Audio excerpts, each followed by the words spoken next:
আচ্ছা, এবার কি বিপিএল এর তোড়জোড় বেশি? সাংবাদিকদের আড্ডায় প্রশ্নটাকে অমূলক ভাবার কোনো কারণ নেই। মনে হয় আগের যেকোনো বারের চেয়ে এবার বিপিএল নিয়ে সত্যিই হইচই, আর দল ও ফ্র্যাঞ্চাইজিগুলোর কর্মতৎপরতা অনেক বেশি। তার প্রমাণ চান? প্রথম প্রমাণ, বিপিএল মাঠে গড়ানোর 4 মাস আগে থেকেই দল গঠন প্রক্রিয়া শুরু। এত আগে কখনোই দল সাজানোর কাজ শুরু হয়নি। শুধু দল গঠনের কাজই শুরু হয়নি, টিম ম্যানেজমেন্ট তথা কোচিং স্টাফ ও আইকন ক্রিকেটার মনোনয়ন এবং বিদেশি ক্রিকেটার মনোনয়ন ও তাদের সাথে কথাবার্তা, দেন দরবার ও আপোষ রফাও একরকম শেষ।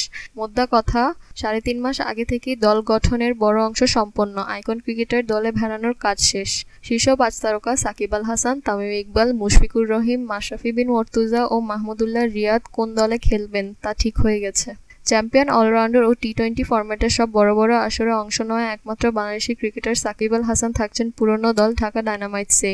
আইকন অধিনায়ক সাকিব একা নন, থিঙ্ক ট্যাঙ্ক এবং হেড কোচ পদেও কোনো পরিবর্তন আসছে না।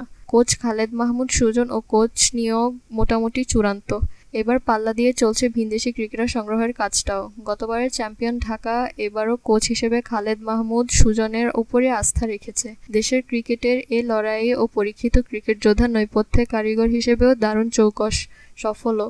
তাই তো খালেদ মাহমুদ সুজনের উপর এত আস্থা ঢাকার। গতবারের মতো এবারও ঢাকা ডায়নামাইটসেরই কোচ। আইকন ক্রিকেটার কাম অধিনায়ক ও কোচ বহাল থাকলেও ঢাকা ফরেন রিক্রুটে আসছে বড় ধরনের পরিবর্তন। আগেরবার ঘুরে খেলা 8 বিদেশি Kumar Sangakkara, Ravi Bopara, Dwayne Bravo, Mahela Jayawardene, Evin Lewis, Wayne Parnell, Andre Russell, Seekkuge Prasanna, 6 জনই নেই এবার। শুধু সাঙ্গাকারা ও এভিন লুইসই থাকছেন। আর কাউকে দেখা যাবে না এবার ঢাকায়।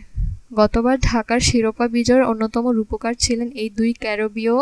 সেই ডোয়েন ব্রাভো ও আন্দ্রে রাসেল নেই। সেই সাথে থাকছেন না রবি বোপারা, মাহেলা জয়বর্ধনে, ওয়েন পার্নেল ও শেকুগে প্রসন্ন। তাই বলে ভাববেন না শক্তি কমে গেছে ঢাকার। বরং শহীদ আফ্রিদি, শেন ওয়াটসন, সুনীল নারেন ও মোহাম্মদ আমিরের মতো তুখোড় পারফর্মারদের দলে টেনেছে ঢাকা ডায়নামাইটস।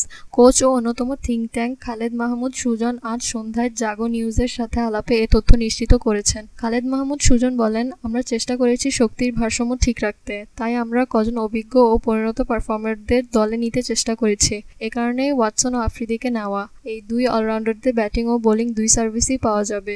বোলিং ডিপার্টমেন্টকে সমৃদ্ধ ও ধারালো করতে সময়ের অন্যতম সেরা ফাস্ট বোলার মোহাম্মদ আমির ও ওয়েস্ট ইন্ডিজের স্পিন সেন্সেশন সুনীল নারিনকেও নিয়েছি আমরা। এছাড়া টপ অর্ডারে কুমার সাঙ্গাকারা এবং এভিন লুইসকে রেখে দেওয়া হয়েছে। তাদের সাথে নতুন করে যোগ দিবেন ক্যারিবীয় pace bowling allrounder Rovman Powell এবং 2 লঙ্কান আসেলা গুণারত্নে ও নিরোশান ডিগভেলা। প্রসঙ্গত, আগেরবার রংপুর রাইডার্সদের পক্ষে খেলেছিলেন শহীদ আফ্রিদি। আর অজি অলরাউন্ডার শেন ওয়াটসন কখনোই বিপিএল খেলেননি, এবারই প্রথম বিপিএল খেলতে আসছেন। একইভাবে মোহাম্মদ আমির ও সুনীল নারিনও আগেরবার বিপিএল খেলেননি।